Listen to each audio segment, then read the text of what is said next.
Joining me this morning is Angela Bauer, who is the lead of the Facilities Operations and Maintenance Group in the Mission Operations Directorate. Angela, when you tell somebody what it is that you do for a living, how do you explain what that job is? Well, if that person doesn't work here at NASA, the way I explain it is that everything that you see when you look at this room on television is something that my group controls. So we control, or we take care of things as mundane as the carpet and the paint color on the walls, but we also take care of the very important things, such as the workstations and the consoles that the flight controllers sit at. We control the data that flows here from the spacecraft through a ground station to here. We take care of the processing that happens to that data. We make sure that that data gets down to the flight controllers so that they can see it and view it and look for troubleshooting and do their jobs. And your work is not restricted to just this room in this building. No, we take care of this entire building, which includes this room. We actually, right now, have 4 flight control rooms. So we have this room. We still have the white flight control room, which was used for the shuttle. And now it is sitting waiting for the next opportunity, which will be actually the Orion Exploration Flight 1, which will happen in 2014. We're going to use that room. We also have a blue flight control room and a red flight control room. Those are mainly used for tests and simulations right now. And in addition to that, we also have server rooms throughout the building. We have rooms where the data comes in. We have a lot of equipment that handles all of the voice, all of the key sets and headsets that the flight controllers use to communicate back and forth. We also have a lot of equipment that does the video, such as the video you're watching right now, the video that you can see on the screens behind us. On a day-to-day basis, on a routine basis, what sort of support are your folks called upon to provide? Oh, we do everything. Daily, we take care of a lot of things called anomalies that the flight controllers and other people report. They don't sound good. No, but sometimes they're not bad. Sometimes an anomaly is that a workstation monitor isn't working, or a unit that we use to communicate for the voice isn't working, and those are pretty easy to fix. Sometimes they're a little bit more complicated when you have a flight controller attempt to send a command and the command doesn't leave the building. Then that takes a lot more troubleshooting to go figure out. You've got to go get into the computer code and start to find out what happened and what went wrong. Those sorts of things, are those routine, those kind of problems? N- Problems with the command system are not very No. routine. The command system has been in place for it was initiated about 15 years ago, so our homegrown command system is actually pretty robust, and we don't have a lot of problems with it these days.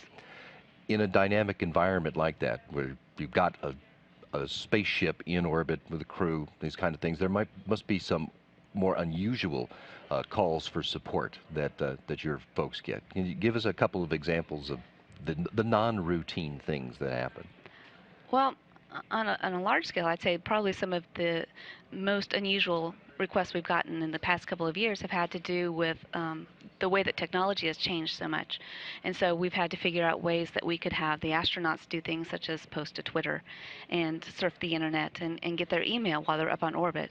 And those are things that were never really considered when the control center was built in the first place. So we've had to come up with some innovative ideas and ways to allow them to do that, but still have it be safe so that we can't compromise the space station. So that the commanding and the other things that are built, that it was built to do, will still do. Right. Yeah. We've referred to the fact over the years that this room is in the same building as the Space Shuttle Flight Control Room, and you pointed out that, of course, that's not used for Space Shuttle commanding anymore. Talk more about what it is being used for right now. What have your folks had to do in that room to get it ready for its next act? Well, actually, the Orion Exploration Flight Test 1, which is scheduled for 14, is planning to use a lot of the same equipment that we have in here today. So there's not a whole lot of extra effort that we had to do to make it capable of supporting that flight. That's it. Hmm. And so that test is actually going to use the same workstations that we have installed. Our workstations are very flexible. We try to make sure that everything that we do is something that we can use in the future. So our workstations can be loaded with whatever operating system we need. And so it's going to sit there and be used for tests and observations for that mission until then. We also use it to support some of the other activities we have going on in the building. such as training of flight controllers? Training and tests that we do with collaboration with some of the other centers and international partners. We support all those kind of activities in this building daily, and so we're always looking for extra seats because this room obviously is used full time for ISS. So And occasionally, the folks in here do get moved to other rooms. Are the other control rooms capable of commanding the space station? Can people work in there? yes, you are able to send a command to the space station from any workstation in this building. That was one of the foundations that we had when we designed the new building back in the 90s, was that we wanted the concept of a roving flight controller, which means that we can put our flight control team anywhere within this building and they can get the same tools and have the same capabilities that they would in this room. Your group is responsible for all of the control rooms and everything in this building, as well as another building that is elsewhere at JSC, the Jake Garn Simulator and Training Facility, Building 5. What sorts of things are you folks supporting over there? Yeah, that's right. A couple of years ago, we found some efficiencies in combining the operations of this facility and the training facility.